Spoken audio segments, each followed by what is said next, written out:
Magandang araw sa inyong lahat. So, welcome to my channel. And for today, I'll be sharing to you my work routine sa barko as a messman before, way back. Sa cargo tanker vessels, ito yung pinaka frequently used as a work routine. And I think specifically it can be applied to any of the commercial said vessels. So, applicable siya dun sa mga isa or dalawa yung messman sa barko. And this video ay hopefully makatulong sa ating mga kasama na first timer na magme-messman or yung iba na nagme-messman na din, nagkakaalaman siya tungkol about sa cycle ng trabaho. So let's start for our video. Now, usually nung nagbabarko ako, nagigising ako around maaga. Especially messman, you'll have to work early in the morning. Tapos, yung kasabihan nila na everyday is a Monday. So, start pag sumampa kayo hanggang sa pag-uwi, then dire-diretso na siya. Next yung day off is pag nakababa na kayo or tapos na yung kontrata. Now, for the work routine, start siya, nagigising ako ng 4:30 a.m. So, binubuksan ko muna yung kusina bukas. Tapos, as a messman, pinipreheat ko na rin yung stove. So, about preheating the stove, minsan 4, minsan 6 yung electric hot plate. So, yung iba doon naka-low, yung iba naka-medium. Tapos, yung oven naka-medium temp na siya. So, para pagbaba ni chief cook or ni mayor ay madali na lang uminit kagad. So, mas mabilis siya makakapagluto. Then, after nun, pumupunta ako sa mess halls. And then, meron tayong dalawang mess halls. Yung isa sa crew, yung isa sa officers. Now, this is parang favor scenario. Kasi merong iba, magkahiwalay yung officer sa crew mess. Meron namang pag sa maliliit na barko, ay magkakasama na siya. So, pagka magkahiwalay, ayun, sa umaga, nililinis ko na siya. Magkabilaan yung mga tables kasi minsan sa gabi may mga night duty, di gwardiya kung tawagin. Then, nilinis natin yung mga tables, buffet tables, pantry area, tapos kung ano man yung mga hugasin na sa gabi, minsan iniwanan lang eh. But sa officers, most of the time, iwanan lang. Then, hugasan ko na siya. So, after nun, pag naghugas ako, at the same time, habang naglilinis ako ng mga tables, may lagi akong meron dala na maliit na notebook. So, sinusulat ko na kung alin yung mga condiments na kailangan kong i-refill. Like for example, tinapay, jams, or anything naman na kailangan para sa breakfast service. Sinusulat ko siya. Kasi alam niyo naman tayo. For example, nakita mo siya, oo, but pagbaba mo dun sa provision room, kukuha ka ng stock, makakalimutan mo kung ano yung kukunin mo. That's why, very, very important na nailista mo siya. At least, pagbaba mo, titingnan mo yung listahan mo. Then, babalik ka. Kasi yung iba, nasa baba pa yung provision room or dalawang floor pa. For example, sa land base. Swerte pag nakatutok sa gali yung inyong provision room. So, after ko maglinis ng mga table, makapaglista ng mga kailangan. So, isineset aside ko muna siya, then saka ako magmamap. Nung sahig ng mess halls, or linis na sahig, walis, map. And then, after side by side, saka ako bababa sa provision room para kunin yung mga kailangan na condiments. Or minsan, yung kailangan ni chief cook, nasa lobby, kinukuha ko na rin sa pataas. So, by that time, pag akyat mo, tuyo na yung sahig ng sagali. And after that, nagsasayang na din ako. And ito yung isa sa mga pinaka to watch out as a messman. Okay? Kasi pag nagsayang, minsan yung warm sa cook, hindi na pipindot. So, make sure na pindutin nyo yung cook. Okay? Pagka nagsasayang. Madalas to nangyayari sa ating mga messman. Now, pagka ganun, so saing. And then, pagkakuha nyo ng condiments, ready, set up, table set up. So, pag ilalagay nyo ng mga tinapay, or sliced bread to usually.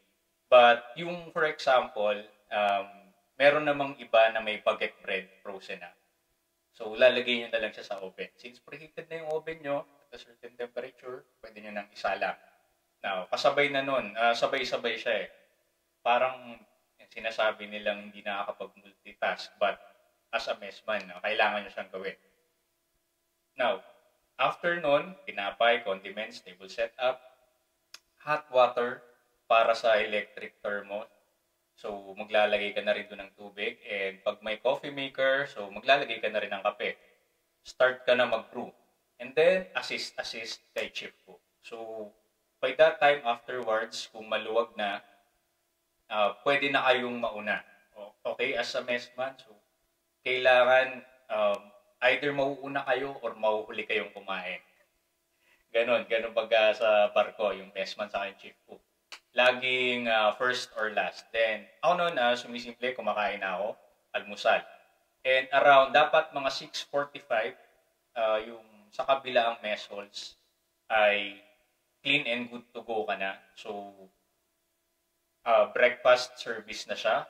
Ilalabas nyo na yung, kung usually naman sa crew is naka-buffet setup, so lalabas mo na siya doon.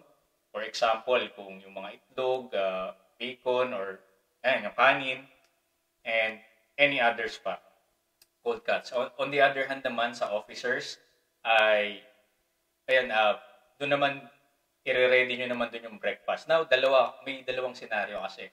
So, meron namang iba na buffet, so latag-latag ka lang, di ba? But pagka yung tinatawag nilang a la carte, so usually plato-plato, and gusto nila mainit yung kanilang breakfast. So, service method siya. Parang magiging waiter type kayo. So, pag may dumating, for example, omelette, saka sausage, then serve nyo. But, yung mga kailangan nila doon, yung bread, yung mga cheese, and cold cuts, ay nandun na siya sa may buffet table. That's the time na nagpapalaman sila din. Upo. So, breakfast. Until 8 o'clock yun. Now, after 8 o'clock naman, so tapos na lahat, and kung advantage mo kung buffet yung sa officers, kasi nakakapaghugas ka na at the same time. But pag hindi, after 8 o'clock, so saka ka ngayon maghugas ng kanilang mga pinagkainan. So, kabilaan yun na pantry, so hugas, and then ginagawa ko nun hugas at the same time after nun, gagawa na ako ng salad. Tapos ay kung assign sa inyo as a messman, gumawa ng cake. Ako kasi nun, assign eh.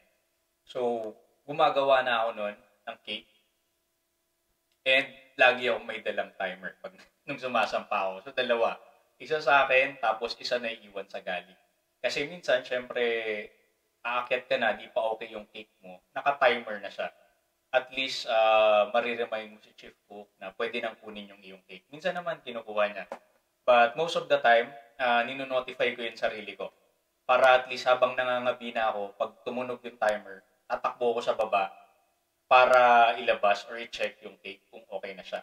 Now, makikita nyo, so 8:30, eto na yung onwards na.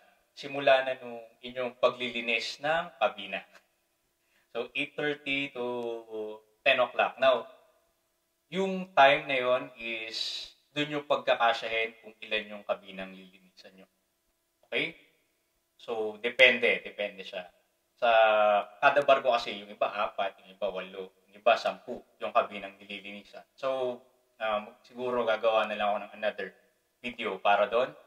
And then, after nun, 10 o'clock, so around 9:45, bumababa na ako nun eh. Kasi nire-ready ko na yung 2 boat mess halls para sa coffee break. Now, para sa coffee break, naglalagay na ako ng tubig sa ating electric na thermos. Tapos yung coffee maker, so nilalagyan ko na ulit siya ng kape. And nagre-ready ako ng mga biscuits or cookies. And kung minsan may binake si Chief Cook or si Mayor, then yun yung ilalabas natin para sa coffee break. Now, so syempre, dun sa pagbaba na yun, dapat dala mo na yung bedsheet na kailangan mong labhan for the day. And then, laba ka, tapos coffee break. Ako noon, hindi na ako nagko-coffee break eh. Tumutulong na ako noon kay Chief Cook. So, pagbaba ko noon, secure ng mga, for example, basura galing kabina. So, nilalagay ko na siya doon sa garbage area. And then, after nun, hugas. Siyempre, hugas ng kamay. Then, assist sa coffee break sa officers. Minsan may mga kailangan sila eh. But after nun, nagsasaing na ako para sa lunchtime. So, pagkasaing ko nun, yung cake, isinisecure ko na kasi pinapalamig na natin eh. Alam ko maglalagay ka ng icing. So, sinisecure ko na siya sa medyo malamig na area ng gali na alam naman natin mainit. But, yun yung ginagawa ko.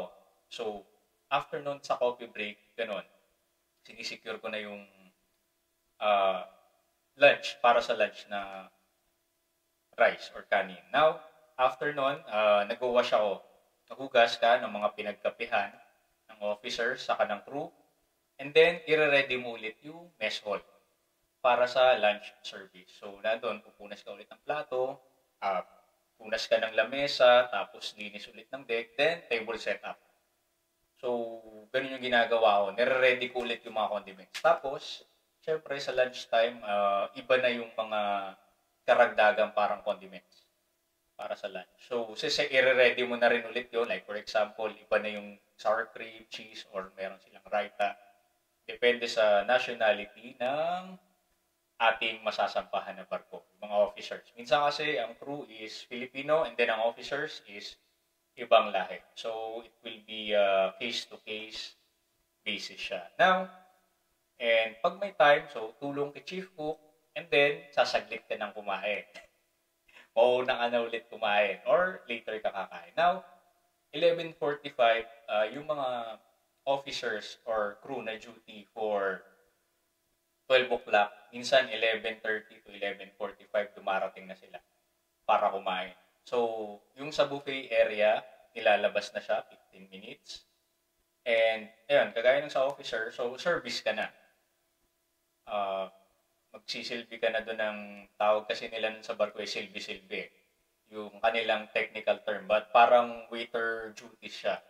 So, after nun, pagka lunch service, so sinasabay mo na siya from 11:45 till 1 o'clock. So, lunch service, hugas ng plato. Then, ako nun, ina-advance ko na yung iba para sa coffee break. Like, for example, yung tubig sa electric thermos. So, nalagyan ko na ng tubig, yung coffee machine. So, nililinisan ko na may filter na ako, may kape na doon. Though, hindi ko pa sinasaksak or in-operate. Tapos may tubig na. So, by that time, 1 p.m., pahinga ka muna hanggang 3 dapat. But ako noon, 2:45 bumababa na ako. So, nire-ready ko na yung biscuit, yung electric pot, pinapainit ko na yung tubig, then yung coffee machine, so, nag-start na akong mag-brew nung kanilang kape. Or, pinipindot lang naman siya eh. So, by the time na darating sila, magkakape na lang. Tropa. Then, after nun, syempre, pagkababa, saing ka na ulit ng para sa dinner. So, pagkasaing mo nun, tapos, syempre, pagkalipit nyo sa buffet area, or sa silbi-silbi yung magre-replenish ka ng salad. Then, that's the time na, for example, di ba kasi yung cake mo, pinalamig mo, magre-ready ka na ng icing or any finishing touches sa yung dessert. Kasi may iba, pinaplato-plato siya. May iba naman as a whole. So, buo. But, depende sa barko. So, nire-ready ko na siya. Then, after nun, tapos na magkape yung tropa, so, hugas ka na. Plato. Then, table set up. Tapos, ayan, tulong-tulong kay Chief Cook. Now, meron kasing ibang cases na, for example, kasama sa inyong area of responsibility yung paglilinis ng kabina ni second mate. So, magagawa niya siya sa hapon. Ako around ganito, around 4 o'clock, ginagawa ko siya, sinisingit ko siya sa oras. Usually once a week or maybe alternate days. So, iba-iba naman, kada barko. So, pagka-assess mo ng mga kailangan na kompleto naman na, ako tumutulong-tulong na ako noon sa Chief Cook. And, eto, nire-ready ko na yung mga cold cuts. So, ako, ginagawa ko nito is, nire-ready ko na yung para sa gabi sa pantry. Kasi sa pantry, maglalagay ka ng mga cold cuts eh. At saka cheese. Ito yung parang midnight meals. Nagka-sandwich kasi yung ibang mga officer or ibang crew na panggabi. Hinihiwa ko na yung panggabi saka yung pangumaga. Nilalagay ko na siya sa ref, sa galley, yung para sa messman. So, pagka after duty, so lalagay mo na lang. And sa breakfast time, lalagay ka na lang din. So, ina-advance ko na siya. Basta naka-cling wrap naman tight, yun naman okay naman siya. So, pagka after na secure ko na yon, pati nakapag-table setup ka na, nakalinis ka na ng mess hall. So, around 4:45, balik ka na ulit sa dinner service. So, ayun, sa dinner service, so 4:45 hanggang 7, ito ulit yung time na kumakain yung crew and officers sa barko. Usually, maaga talaga eh. So, yung, kunyari, service, ayan, naghugas ka na rin ng plato. That time. Sinasabay ko na siya eh. So, linis ka na. Then, after nun, check mo yung pantry areas and mess halls kung may kailangan pa. So, again, natatapos ako nun around 7 p.m. So, depende sa inyo kung paano nyo pagja-jambulin yung inyong oras. But, para sa akin, yun yung pinaka-convenient. Later on sa ibang video, siguro, we will expand or i-dissect natin yung sa mga task into detailed manner. So yan, I hope ay nakatulong sa inyo itong video na to. And hit na lang subscribe or follow. So, thank you. I hope you all have enjoyed the video. So, see you again sa next video and